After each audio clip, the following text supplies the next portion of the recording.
At Bro Jando, yung yung baka kala ni Kwando, baka kala niya hindi nakarating sa Roma si Apostol Pedro.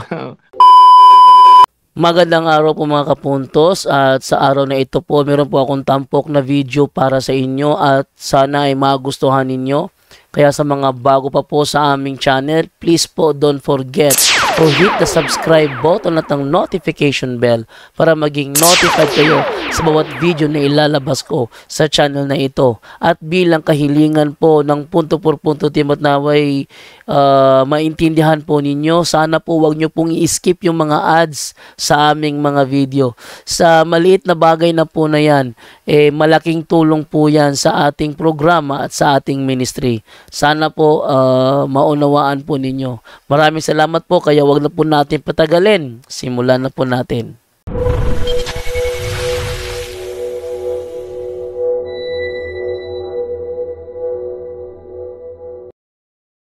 At Bro Jando, yung yung baka kala ni Kwando, baka kala niya hindi nakarating sa Roma si Apostol Pedro.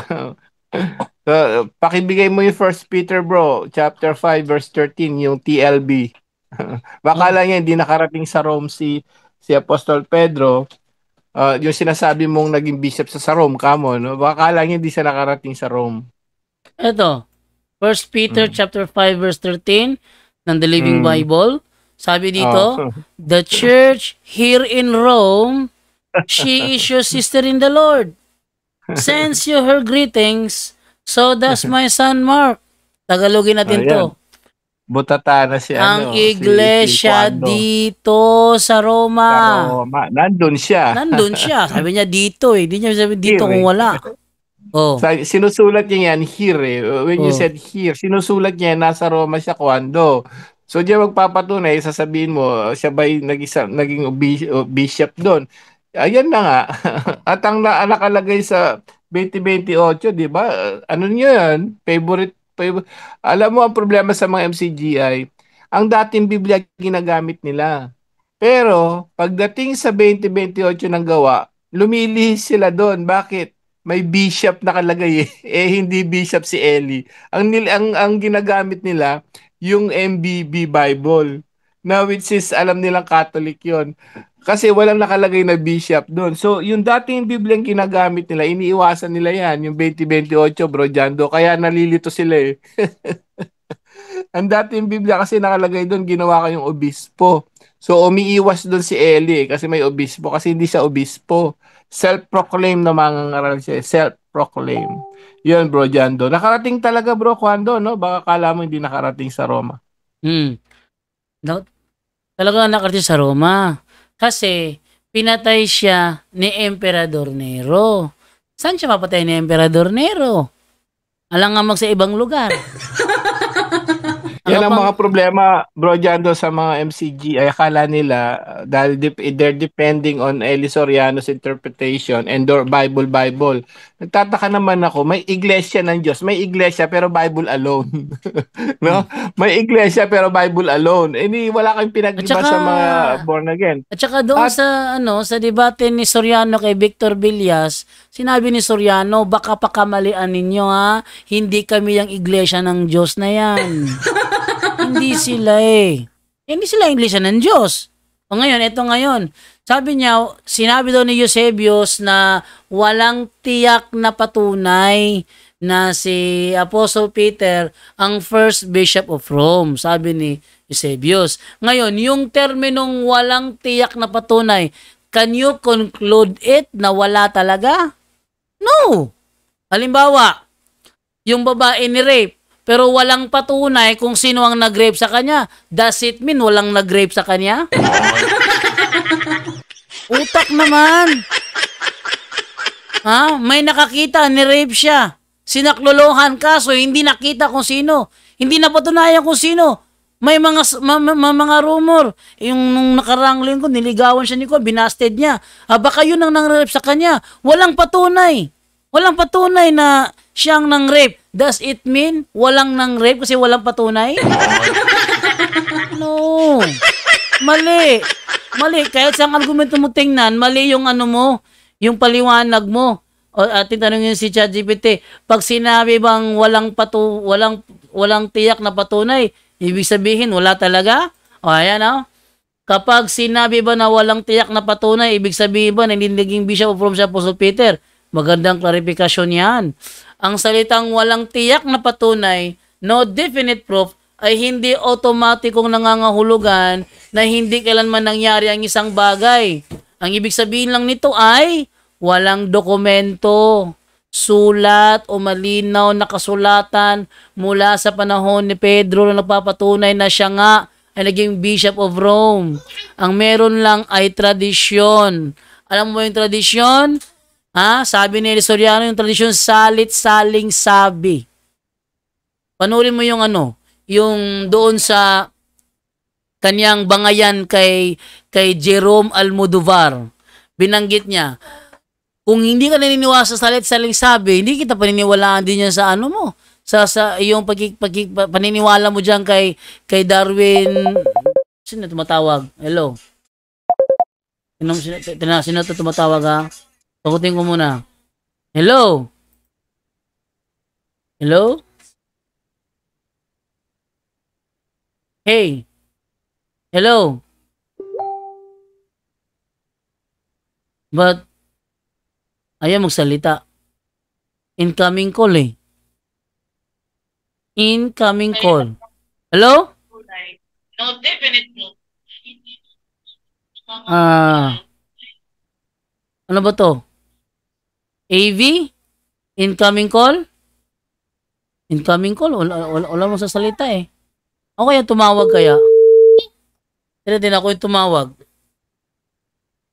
Nagring eh, nagparing eh. Kaya din ako yung tumawag. Baka sakali eh. Ano to? Oh, call ended man. Call ended. Ano? Call ended man. So wala hindi nakapasok. Call failed. Ano ba to? Good evening. Good evening po sa lahat. Narinig ako, bro. Oh, go ahead. Isa lang ang tanong ko po. Itanong ko lang about sa Saint Benedict. Kasi, yung asawa ko, binigyan siya ng Saint Benedict. Mga 2 weeks ago siguro. Tapos, sinuot niya yung Saint Benedict. After nasuot niya yung Saint Benedict, halos gabi-gabi naman siya, alas 3 madaling araw. Nakipagbuno sa kahit sa nino. Yun ang tanong ko is, bakit, may kailangan ba ng dasal? May kailangan pang gagawin? Yung pagsuot ng Saint Benedict? Brother Romer? Kasi nakipag-away na siya sa madaling araw, halos gabi-gabi na, madaling araw, alas 3. Brother Romer? Yun lang po. Pero bro, parang hindi ko maririnig yung niya yung question niya. Hindi mo marinig, bro. Pakiulit mo, te. Mahina ba ang... Mahina yung hindi ko marinig dito. Sandali. Lang yung Okay na ba siya? Sige na, te. Sige na po. Lakas. Bro. Lakas. Okay na siya? Sige na, te. Go ahead, Sige te. po, go ahead.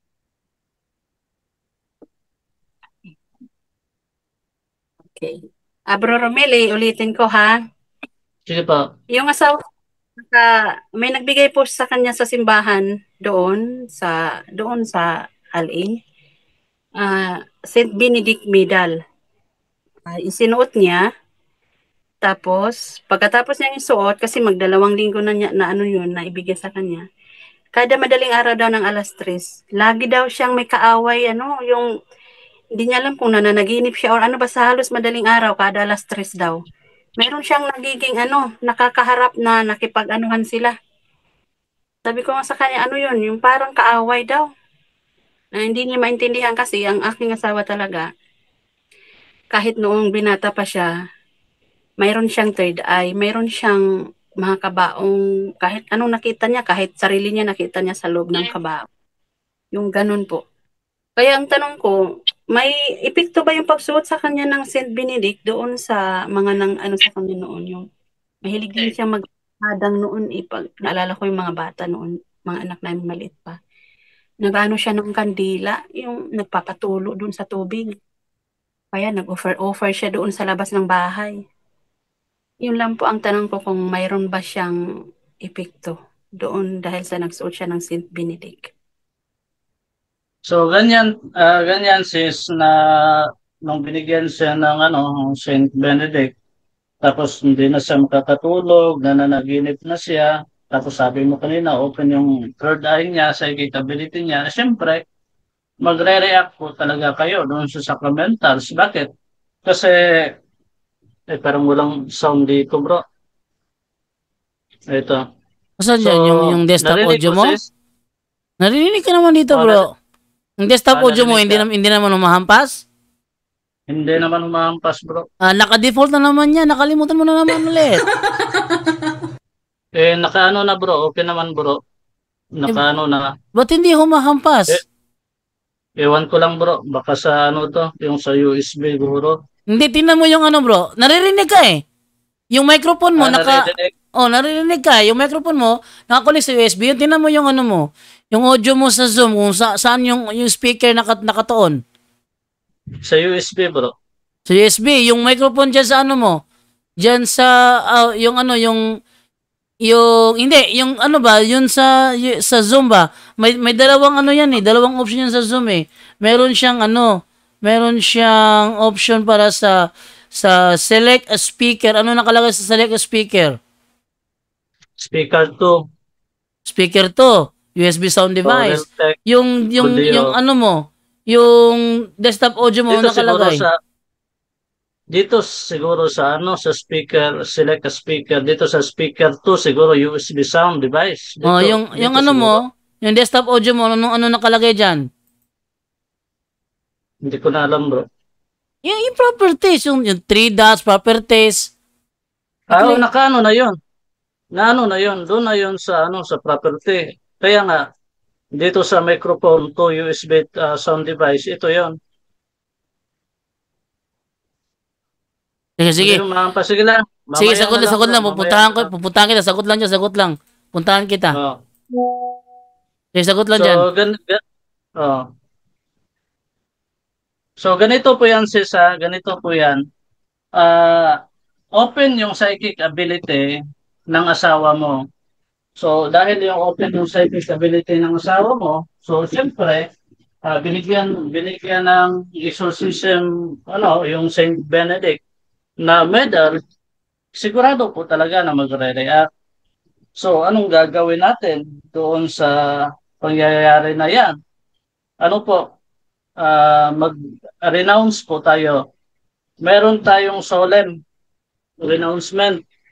Meron tayong solemn renouncement sa sa occult third eye. Yun po ang gamitin natin. Na meron po tayo, na i-post po natin yan sa FB. Nandun po yan sa Romer Ablong Gutuan. Kasi kailangan po talaga, no? Yun po ang pinakakailangan natin na ma-renounce po natin yung sa yung sa occult third eye kasi depende yan, baka inherited or accident na open, tapos meron sa trauma. Yan po ang kinakailangan kasi merong nag-chat sa akin din, isang albularyo ng surrender, taga Davao po siya, isang albularyo, tapos siya lang nagdi-deliveran sa sarili niya. Grabe yung reaction niya palagi daw, sabi niya, meron na pito sila, ito bro, ng mga demonyo. Tapos, bakit ayaw lumabas? Sabi ko, kasi palagi kang deliverance hindi ka nag-renounce. Kaya nga po, yun pala ang dahilan na palagi lang react yung isang tao kahit na nagde-deliverance. Bakit? Merong stronghold yung demonyo sa buhay niya. Tapos, depende yan kung ilang taon na nagamit niya yung psychic ability niya. Baka nung sa pagkabata pa niya, nagamit na niya yan. So, delikado po. So, anong gagawin natin kapag ganoon ang nangyayari? Kaya nga, i-renounce. Meron tayong solemn renouncement. Kung ma-search mo po yung solemn renouncement, paki-search na lang po sa Facebook ng Facebook ko po yung Romer Ablong Gutual para makita po ninyo ano ang gagawin sa mga ganoon na kaso. Kasi hindi yan agad-agad na aalis eh. Yung sa occult third eye kapag ka nagamit mo ng matagal yung mga ganoon. Tapos hindi mo alam na yung bahay ninyo din merong mga occult na ginawa. For example, baka nag-ano kayo, nagpadugo kayo doon. Tapos meron kayong ritual na ginawa doon sa mismo na bahay. So, yun, kailangan po talaga na ma-renounce po natin yung mga bagay na iyon bago po tayo na sumabak sa deliverance. Kailangan po talaga, yun ang pinaka-proper way po talaga kasi ang dami na talagang gumaling doon po sa solemn renouncement sa occult third eye. Tapos mamuhay po siya ng banal kasi yun ang pinaka-importante. Tapos yung sabi ni Padre, kahit na yung practices natin, practice tayo ng virtue. Yun ang gawin ko natin. Practice tayo ng virtue kasi doon yung playground ng demonyo, yung mga idol natin, idol might natin. Pagka ang dami mo nang iniisip na iba na hindi pang Panginoon. So, doon nananahan yung mga demonyo. Kaya,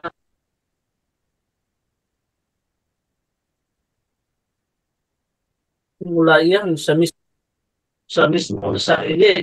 Hindi po yan doon sa prayer na magbigay. Kasi hindi man yan aalis kung doon ka sa prayer na magbigay. Kailangan talaga pasisil sa sarili mo. Kailangan talaga na i-practice mo yung mga virtues. Kasi kapag hindi na-practice mo yung virtues, so nakalayas yung limang mo. Kasi nakulat na yan eh. Tandaan natin, tandaan natin, talaga tayo na magsikap. Magsikap po tayo, mabuhay sa kabanalan, at mag-renounce po doon sa solemn renouncement ng occult third eye.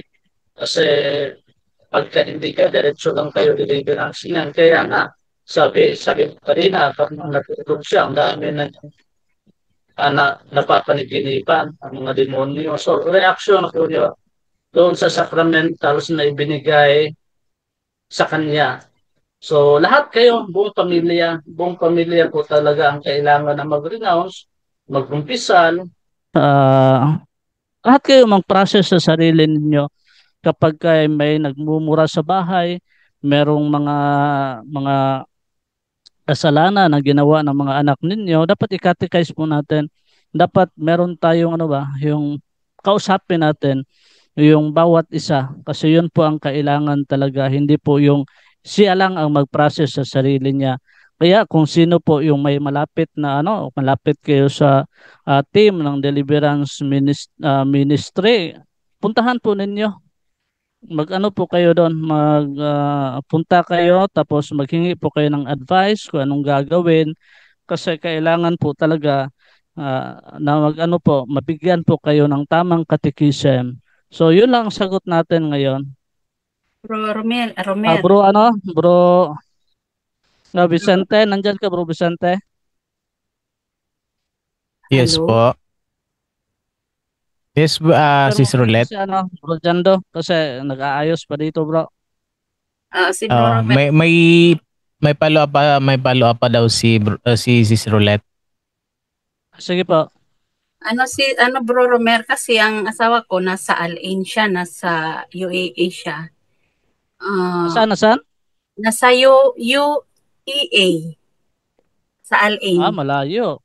So, Ang tanong ano nyo po? Ang pinaka-highlights po natin ngayon is yung yung solemn renouncement. Kaya nga sabi ko sa iyo kanina, kailangan i-search mo yung Romer Ablong Gutual. Nandun po yung nandun po yon, nakapost po yon.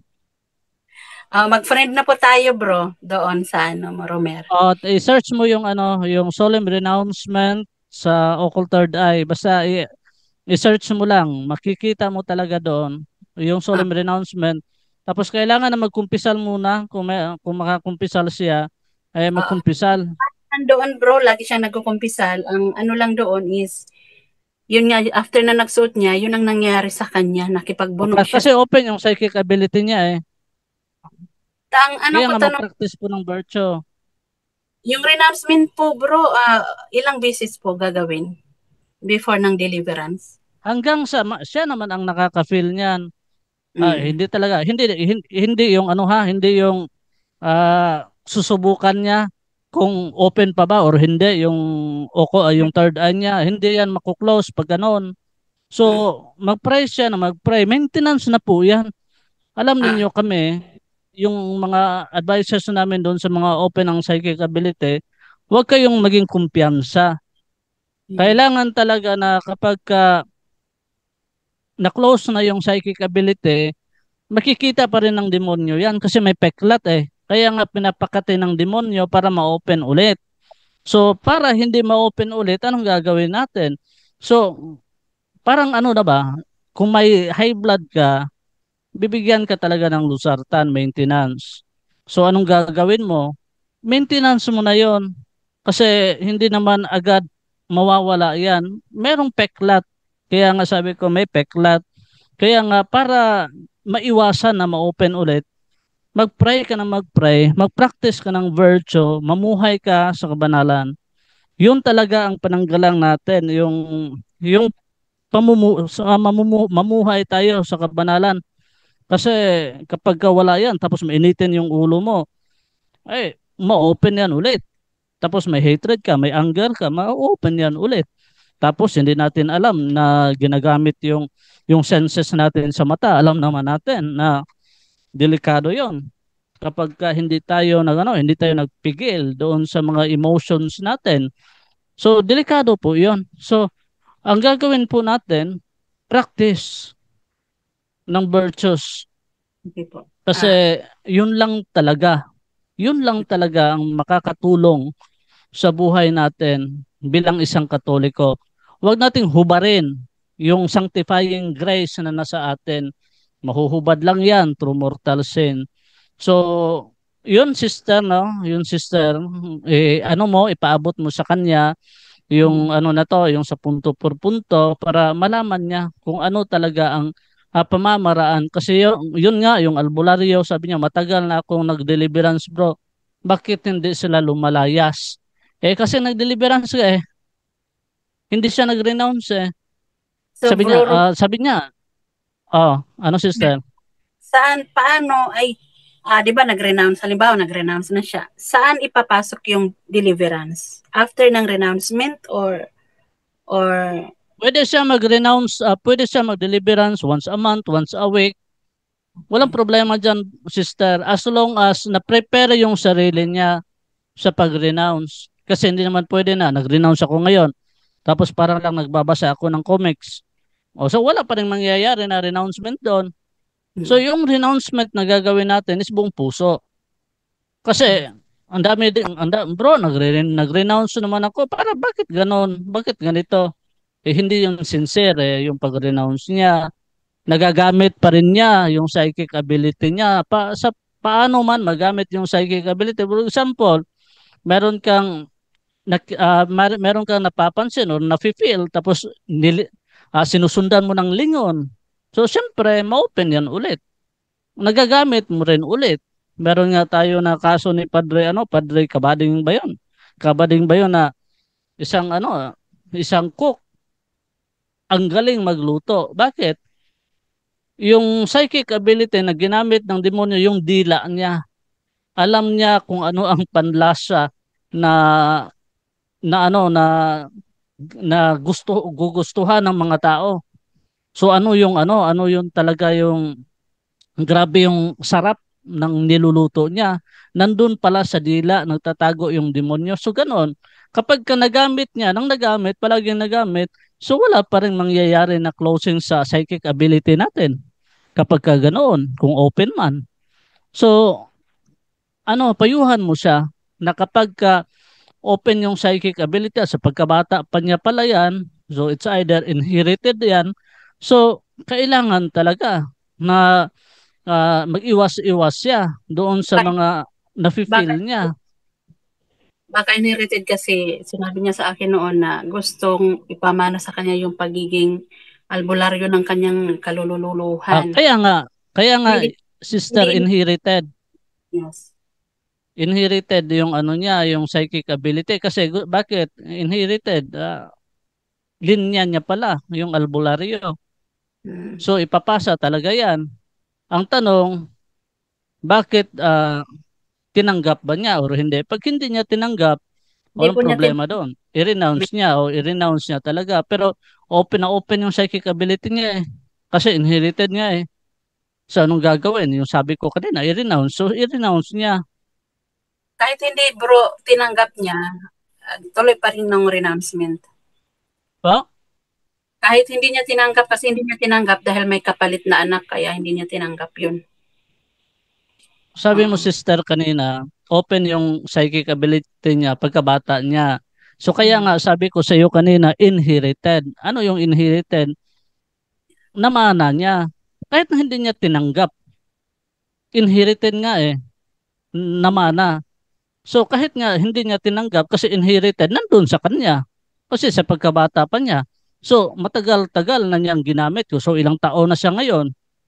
So sa bata pa siya, tapos ngayon na kasi nag-asawa na.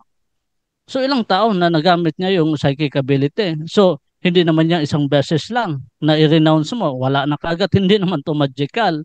So ang gagawin natin, i-maintenance na niya yung prayer na yan, yung sa psychic ability. Tapos hindi natin alam na yung sa pagka ano niya, sa pagka binata niya, ang dami niyang mga jowa, for example, na may nangyayari sa kanila, yung unholy soul ties. So kailangan pa rin niyang i-renounce no yun. Kasi once na hindi makumpleto yung renouncement, wala tayong healing mangyayari doon. Kailangan talaga willing siya na makawala doon sa mismo na harassment ng demonyo doon sa kanya. Tapos yung sa ano, kung may trauma man yan sa pagkabata pa hanggang ngayon, dala-dala pa niya. So, anong gagawin niya? I-renounce pa rin niya. Yung sa spiritual healing, meron doon. Tapos yung sa generational curses, meron doon din. So, ang dami po nating renouncement na gagawin. Hindi lang isang bisa. Kaya nga, ang payo nga namin doon sa mga open ang psychic ability, pumunta ng Bohol para magkaroon kayo ng tama, ano talaga, kumpleto na katikisim. Kasi pagka ganito lang, question and answer lang, wala naman akong ginawa na topic na ganon. For example, wala akong binigay na katikisim sa inyo. Eh sa tanungan portion lang, siguradong wala talaga ako yung malalaman sa kabuuan. Kasi question and answer lang to eh. Kung kung gustuhin natin na makinig tayo doon sa katikisim, grabe ang dami doon. Kalahating araw 'yon ang ginagawa namin. Tapos meron pa na yung group na katikisim doon sa mga tao na hinaras ng demonyo. Iba din 'yon sa katikisim na narinig nila araw-araw. So ang dami po talagang gawin. Kasi ang kailangan po talaga dito is malaman natin yung turo ng simbahan. Kasi kung wala naman siyang alam sa turo ng simbahan, tapos hinaras siya ng demonyo, so paano siya gumaling? Paano siya gagaling? Doon sa mismo na atake ng demonyo, eh wala naman siyang nalalaman sa turo ng simbahan. Kaya nga nasa Oseas, di ba? Na ang daming na bumagsak dahil sa kakulangan ng kaalaman. So doon pa lang, wala na. Bagsak na tayo. So hindi tayo magmadali. Kasi processing to sa sarili eh. Yung sarili talaga i-process natin para mawala yung mga demonyo na naka-attach. Kasi yung psychic ability pala, portal yan. Bale, siya ang gatekeeper.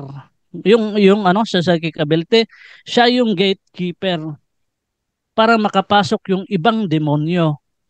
So anong gagawin natin? Nung bata pa siya, open ang psychic ability niya. So syempre, ino-open niya. So ang dami nang pumapasok na ibang demonyo, hindi natin alam kung ano yan. Ano mga past niya sa buhay niya na tinago niya sa iyo, hindi niya shinare sa iyo.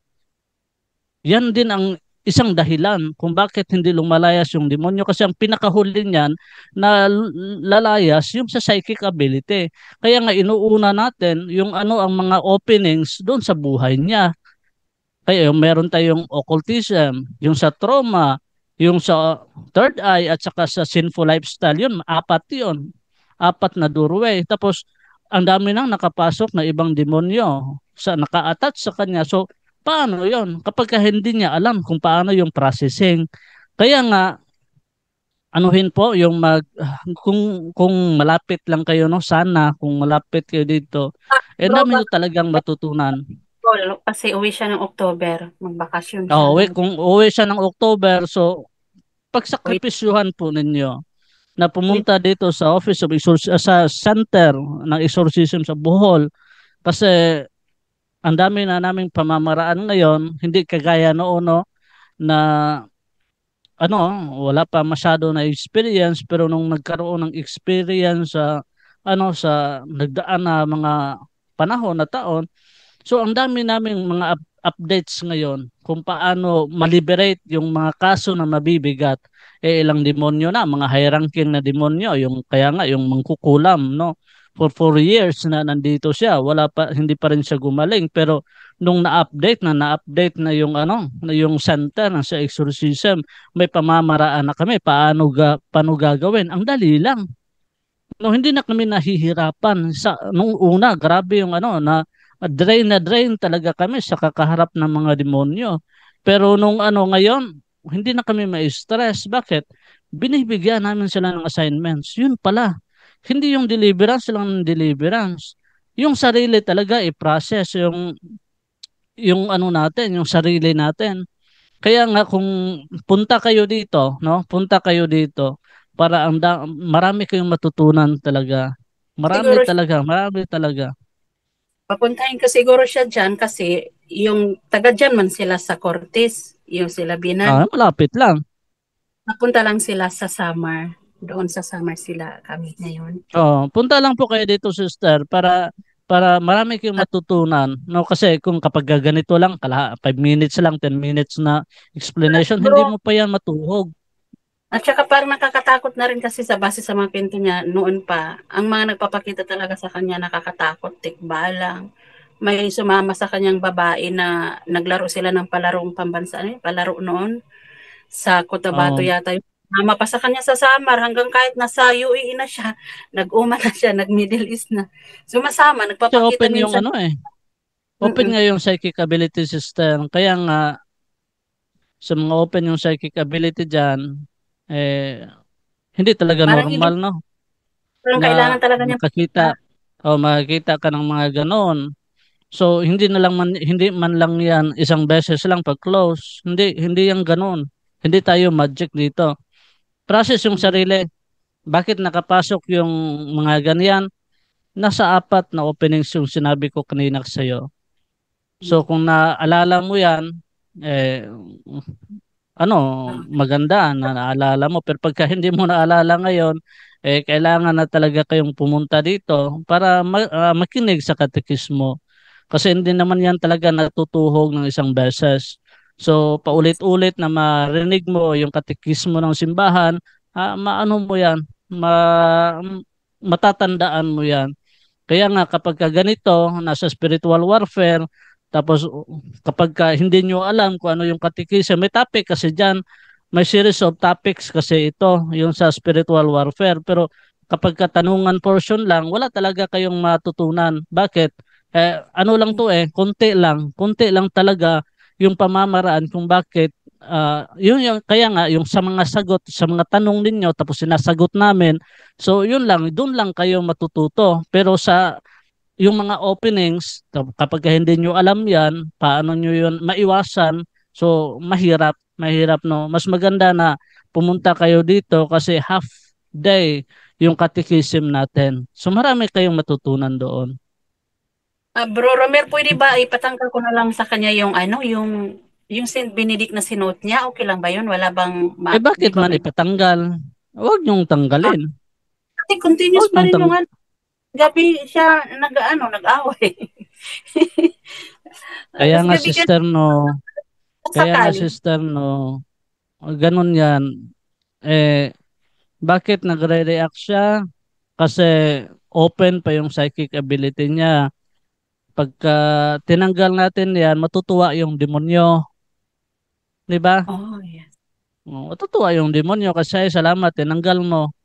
So, Announcement mas na lang, bro. lalong madadagdagan yung ano niya, yung harassment niya. Eh, bakit?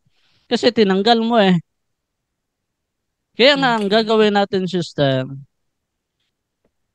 mag-process ng sarili. Hindi mo maintindihan ngayon kasi konti lang yung oras natin. Marami talaga kung kung meron tayong talk about sa psychic ability, kulang yung isang oras, sister eh. Kulang po 'yon. So sa ganito na tanungan portion, eh may portion ka lang na maintindihan, pero the rest Yeah. hindi. No, kasi hindi mo talaga narinig kung ano ang dahilan kung bakit open yung psychic abilities ng isang tao. Kaya nga sabi ko sa iyo, dinirekta na kita, inherited. Inherited, bakit? Yung lolo niya, yung papa niya for example, yung ancestors niya albularyo. Kaya nga namamana. Meron tayong accident. Anong sabi yung accident? Yung multiple na contacts with the open yung psychic ability. Na open yan through accident. So meron tayong tinatawag na yung induce, yung pinilit na ma-open, di ba? Ma-open. Kaya nga apat 'yan eh. So hindi na natin 'yan ngayon i-explain kasi 10:27 na. Oh. So kailangan po talaga na pumunta kayo dito. 'Yun lang talaga. Kasi hindi mo yan ma-process kung ikaw lang. Kailangan yan ng team. Sister? Okay po, bro, Romero, ikausapin ko po siya at siguro isend ko sa kanya itong ano ngayong gabi. Itong talk niyo, itong topic niyo. Ano ba to? Tanungan. Isend mo, Opo, isend ko sa kanya para Rojando. maano niya. Salamat, bro, Romero, ha? Salamat, sorry, at Salamat po. magandang gabi sa ating lahat. Yan, Bro, Chando, okay, malinaw na yung boses ni Buddy Romer. Sobrang linaw na. Kasing linaw na sa microphone ko. Hello, Bro Jando. Ah, Yung kaninang sumagot sa sinagot natin sa Mediatrix, gusto natin linawin kasi may nag-ano rito na yung Mediatrix daw is approved, sabi ni Nobody. Yes. Ito kasi ang pagkakaiba no? Ang pinag-uusapan yung miracle, yung apparition. Yung Mediatrix of All Grace ni Mama Mary, title niya yon, hindi po yun nawawala. No? I-correct natin yung mga tao. Baka naman may Mediatrix kayo dyan sa bahay. Ano lang yon yung title niya. Walang connection sa Himala. No? Dun sa Himala sa Lipa, Batangas. At yung pangalan kasi ng simbahan yun, ano siya monastery Mount Carmel Monastery yon. At pinangalanan din yung simbahan pong yun is Mediatrix of All Graces. So, ang sabi niya rito ay yung Mediatrix was approved. Yes, approved po yung title niya as a mediates to divine God. So, mediatrix siya kay Jesus. Nagme-mediate sa atin. Baga, nag-intercede sa atin, no? So, linawin natin yung sagot kanina. Yung pong hindi approve ng simbahan, yung miracle doon. Okay? Pero yung title ni Mama Mary sa Mediatrix of All Grace, yun po yung approved nobody, no? Hindi yung hindi namin lilinawin namin. Hindi masama yung mediatrix mo. Diba? May mediatrix ka na image.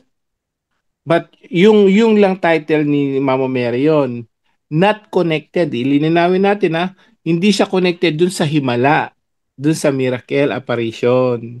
Okay? Para maliwanag po. Approve yung title.